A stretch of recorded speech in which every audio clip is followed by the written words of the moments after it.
Hello everyone, welcome to Daily Prelims Current Affairs brought to you by Ekam IAS.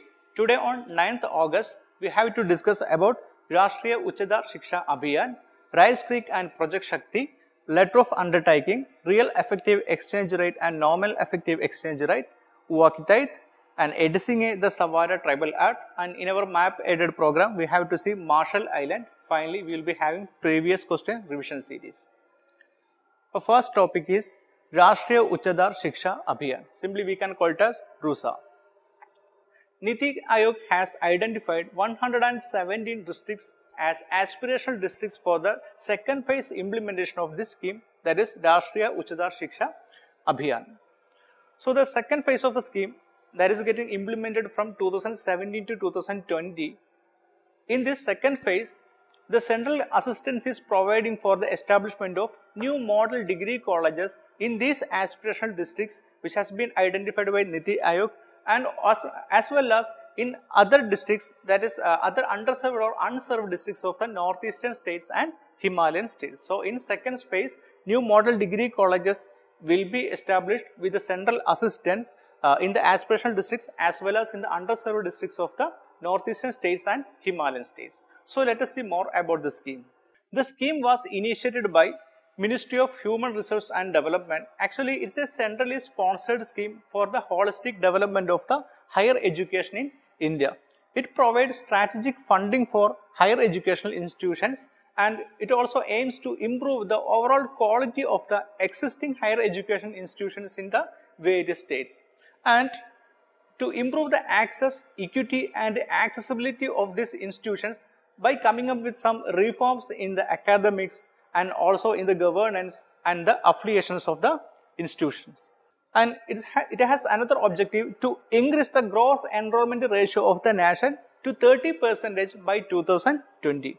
The funding by the central government to the states is done based on the critical appraisal of state higher education plans. The central government will see whether the plans of the state plans for higher education will meeting the issues related to equity, access and excellence. So it is about the scheme Rashtriya Uchchedar Shiksha Abhiyan. Next is Rice Creek and Project Shakti. Rice Creek is a microprocessor developed by a student team of IIT Madras under the project called Project Shakti. The microprocessor will be running on the Linux operating system, and its design is open source. Open source design means the design can be accessed by other entities also. It can be applied for the defense equipments and NAVIC systems and Internet of Things. It is a C-class microprocessor which has been developed under the Project Shakti. So let us see what is Project Shakti.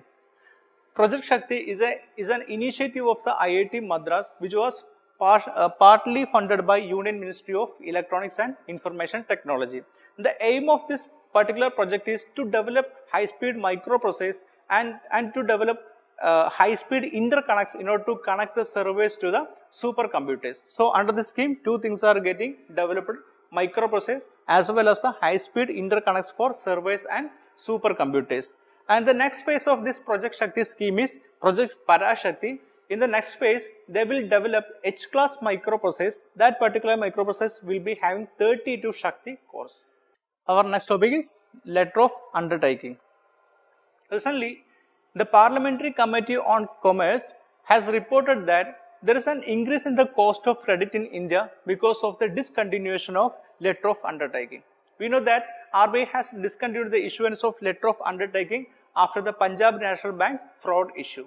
So let us revise what is Letter of Undertaking. Letter of Undertaking is a guarantee issued by an Indian banking entity to a customer so that that customer will get short-term credit from an overseas branch of an Indian bank from a foreign country in foreign currency. So it is a guarantee issued by banking entity to a customer so that that customer will get short-term credit from a overseas branch of an Indian bank in foreign currency.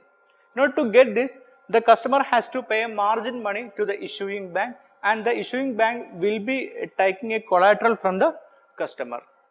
So the customer, once the LOU is issued, the customer using that LOU, he will get short-term credit in foreign currency from an overseas branch of an Indian bank. So it is about Letter of Undertaking. Next is real effective exchange rate and nominal effective exchange rate. Actually, what is effective exchange rate? Effective exchange rates are the indicators which shows the movement of the exchange rates of a domestic currency against the basket of currencies of other trading partners. These effective exchange rates show the international competitiveness of a currency. So let us see what is nominal effective exchange rate. The nominal effective exchange rate is calculated as the geometric weighted average of exchange rates of domestic currency in relation to in terms of foreign currency. So it is calculated as geometric weighted average of exchange rates of a domestic currency in terms of foreign currency. Now let us see real effective exchange rate. Real effective exchange rate is the weighted average of a country's currency in relation to basket of other major currencies, and it is adjusted for the effect of inflation. So here it is adjusted for the effect of inflation also, and it shows that is the real effective exchange rate shows what can actually be purchased with that domestic currency. So you please note down these terms: effective exchange rates, nominal effective exchange rate, and real effective exchange rate. Now our next topic is Uwakitite. Uwakitite is a mineral that has been found from a meteorite called Uwakit. You see, Uwakit is a region in Russia from where a meteorite was found that is called Uwakit meteorite. From that Uwakit meteorite, the scientist has discovered a mineral called Uwakitite, and the 98% of that particular meteorite consists of an alloy that is called camacite. So camacite is an alloy that was found from this meteorite. It consists of iron and nickel, and this particular alloy, that is the camacite alloy, is formed in space only and can be found only in meteorites. So the Uwakitite mineral is composed of vanadium nitrate. Vanadium nitrate is a mononitrate. Actually, mononitrates are very hard substances. So our Uwakitite mineral is also a very hard substance, but its hardness is slightly less than the hardness of the diamond. Now I would like to give another information, that is about synthetic boron nitrate. Synthetic boron nitrate is a mineral produced at insanely hot temperature, and it's likely the only mineral that comes close to the hardness of the diamond. So the synthetic boron nitrate is having the hardness that is close to the hardness of the diamond. Next topic is Edsinge, the Sawara tribal art. The Sawara tribe belongs to the Palakonda hill range of Eastern Ghat in Andhra Pradesh. Their particular art form is called Edsinge art form. It is the drawing on mud walls using vermilion, rice powder and charcoal. That depicts their tribal lifestyle and also their association with the nature and wildlife. Actually, it was appeared in news because it is getting declined due to the replacement of the mud walls or the mud houses by the concrete buildings, and the existing artists are so too old to practice it. So you please note down, Edsinge is the art form belongs to the Sawara tribal, and that particular tribe is found in Palakonda hill range of Eastern Ghat in Andhra Pradesh. Next is our map aided program. Today we have to locate Marshall Islands. The Republic of Marshall Island is an island country located near to the equator in the Pacific Ocean, and it is slightly west of the international date line. It is the first country in the world which has adopted a cryptocurrency as its official currency. So last year it was appeared in news. Geographically, the country is part of the larger island group of Micronesia. So let us see other nations in the island group of Micronesia. They are the federal state of Micronesia, Palau, Kiribati, Marshall Island and Nauru. Our final session is Prelims Question Revision Series. Today we have a question from the Prelims 2016. It is, with reference to IFC Masala bonds sometimes seen in the news, which of the statements given below are correct? The statements are: the International Finance Corporation which offers this bond is an arm of the World Bank. And the second statement is, they are the rupee denominated bonds and are a source of debt financing for the public as well as private sector. Before going to the answer, let us see what is IFC Masala bond.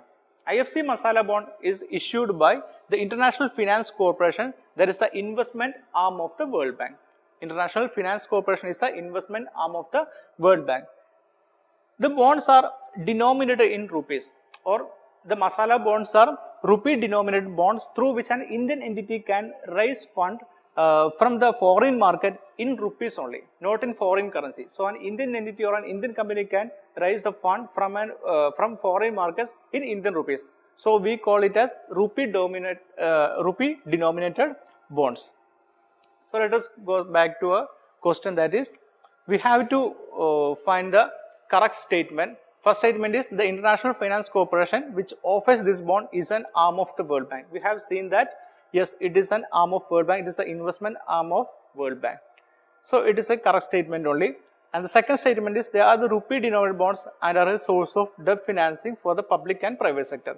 This statement is also correct only. So, our answer came as the option is C, that is both 1 and 2 are correct only. Now we have completed all the important portions for today. Thank you for watching this video.